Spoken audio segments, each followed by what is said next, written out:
क्या आप अपनी इंस्टाग्राम प्रोफाइल का लिंक कॉपी करना चाहते हैं लेकिन ऑप्शन नहीं मिल रहा? तो चिंता मत कीजिए।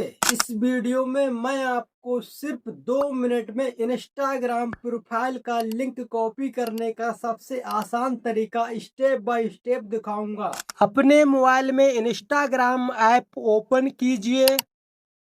नीचे प्रोफाइल के आइकन पर क्लिक कीजिए।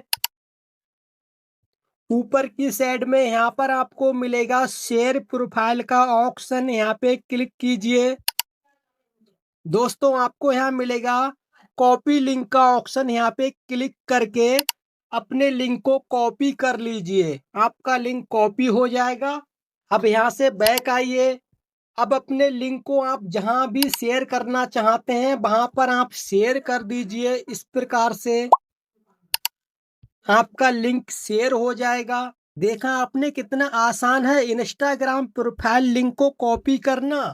अगर इस वीडियो से आपको मदद मिली हो तो वीडियो को लाइक करें, चैनल को सब्सक्राइब करना ना भूलें। मिलते हैं अब नेक्स्ट वीडियो में, तब तक के लिए धन्यवाद।